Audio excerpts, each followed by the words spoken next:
ಮೈಸೂರಿನಲ್ಲಿ ಸಿಎಂ ಸಿದ್ದರಾಮಯ್ಯ ಅವರು ಇದೇ ವಿಚಾರಕ್ಕೆ ಸಂಬಂಧಪಟ್ಟಂತೆ ಹೇಳಿಕೆ ಕೊಟ್ಟಿದ್ದಾರೆ. ನಿನ್ನೆ ಅವರು ಹೇಳಿದ್ರಲ್ಲ, ನಾನು ಯಾವುದಕ್ಕೂ ಜಗ್ಗಲ್ಲ ಬಗ್ಗಲ್ಲ ಅಂತ. ಇವತ್ತು ಕೂಡ ಆ ಎಪಿಸೋಡ್ ಅನ್ನು ಕಂಟಿನ್ಯೂ ಮಾಡಿದ್ದಾರೆ ಸಿಎಂ ಸಿದ್ದರಾಮಯ್ಯ ಅವರು. ನಾನು ಇದಕ್ಕೆಲ್ಲ ಹೆದರ್ತೀನಾ ಅಂತ ಪ್ರಶ್ನೆಯನ್ನು ಕೇಳಿದ್ದಾರೆ. ಇಷ್ಟು ಮಾತ್ರ ಅಲ್ಲ, ಇಂತಹ ಬೆದರಿಕೆಗೆ ನಾನು ಬಗ್ಗಲ್ಲ, ಐ ಡೋಂಟ್ ಕೇರ್ ಅನ್ನೋ ಸಂದೇಶವನ್ನು ಕೊಟ್ಟಿದ್ದಾರೆ. ಪಾದಯಾತ್ರೆ ಮಾಡ್ತಾ ಇದ್ದಾರಲ್ಲ, ಅದಕ್ಕೋಸ್ಕರವಾಗಿ ನಾವು ಜನಾಂದೋಲನ ಮಾಡಿದ್ದೀವಿ. ಅದು ಸುಳ್ಳು ಅಂತ ಜನಗಳಿಗೆ ಹೇಳಲಿಕ್ಕೆ, ಸುಳ್ಳು ಆರೋಪಗಳನ್ನು ಇಟ್ಟುಕೊಂಡು ಪಾದಯಾತ್ರೆ ಮಾಡ್ತಾ ಇದ್ದಾರೆ.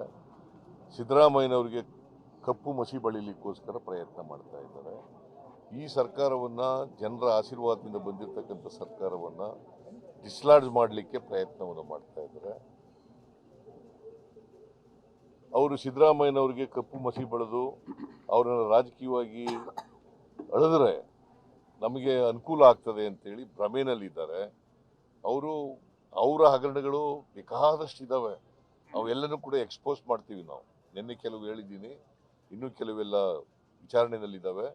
ಅದು ವರದಿ ಬಂದ ಮೇಲೆ ಅವ್ರ ಮೇಲೆಲ್ಲ ಯಾರ್ಯಾರು ತಪ್ಪಿತಸ್ಥರಿದ್ದಾರೆ ಅವ್ರ ಮೇಲೆಲ್ಲ ಕ್ರಮ ತಗೋತೀವಿ. ಕುಮಾರಸ್ವಾಮಿ ಇರ್ಬೋದು, ಯಡಿಯೂರಪ್ಪ ಇರ್ಬೋದು, ವಿಜಯೇಂದ್ರ ಇರ್ಬೋದು, ಆರ್ ಅಶೋಕ ಇರ್ಬೋದು, ಎಲ್ಲರ ಮೇಲೂ ಕ್ರಮ ತಗೋತೀವಿ. ಹೋರಾಟ ಇಷ್ಟಕ್ಕೆ ನಿಲ್ಲಲ್ಲ, ಈ ಸಭೆಗೆ ಅಷ್ಟೇ ನಿಲ್ಲಲ್ಲ, ನಿಮ್ಮ ರಾಜೀನಾಮೆವರೆಗೂ ನಮ್ಮ ಹೋರಾಟ ಮುಂದುವರಿಸ್ತೀವಿ ಅಂತ ಅವರು ಹೋರಾಟ. ಈಗ ನಾನು ಇಂಥವಕ್ಕೆಲ್ಲ ಎದುರ್ಕಿರ್ತೀನ, ಇಂಥವಕ್ಕೆಲ್ಲ ಬಗ್ತೀನ. ನಾನು ಸುಳ್ಳು ಆರೋಪಗಳನ್ನು ಇಟ್ಕೊಂಡು ಪ್ರಚಾರ ಮಾಡಿದ್ರೆ, ಹೋರಾಟ ಮಾಡಿದ್ರೆ, ಈ ಸುಳ್ಳು ಆರೋಪಗಳ ಮೇಲೆ ಮಾಡ್ತಕ್ಕಂಥ ಹೋರಾಟ ಅದು ಸತ್ಯ ಗೊತ್ತಾದ ಮೇಲೆ ಜನಗಳು ಅದನ್ನ ಹತ್ತಿಕ್ತಾರೆ.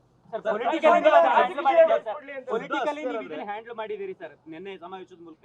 ಈಗ ಲೀಗಲ್ ಫೈಟ್ ಅಂತಾರೆ, ರಾಜ್ಯಪಾಲರ ಮೂಲಕ ಕೋರ್ಟ್ಗೆ ನಿನ್ನೆ FIR ಮಾಡ್ತಿದ್ದಾರೆ. Now you have decided to fight these false allegations both politically and legally. ಷಡ್ಯಂತ್ರದ ಬಗ್ಗೆ ನಾನು ತಲೆ ಕೆಡಿಸ್ಕೊಳ್ಳಲ್ಲ. ನಾನು ದಲಿತರ, ಹಿಂದುಳಿದವರ ಪರವಾಗೇ ಇದ್ದೀನಿ, ಅದನ್ನು ಮುಂದುವರಿಸ್ತೀನಿ. ಜೊತೆಗೆ ಲೀಗಲಿ ಫೈಟ್ ಮಾಡೋದಕ್ಕೆ ನಾನು ಬದ್ಧ. ಜೊತೆಗೆ ಈ ಪಾದಯಾತ್ರೆ ಬಗ್ಗೆ ನಾನು ಕೇರ್ ಮಾಡಲ್ಲ, ಐ ಡೋಂಟ್ ಕೇರ್ ಅನ್ನೋದನ್ನ ಮುಂದುವರಿಸ್ತಾ ಇದ್ದಾರೆ ಸಿಎಂ ಸಿದ್ದರಾಮಯ್ಯ.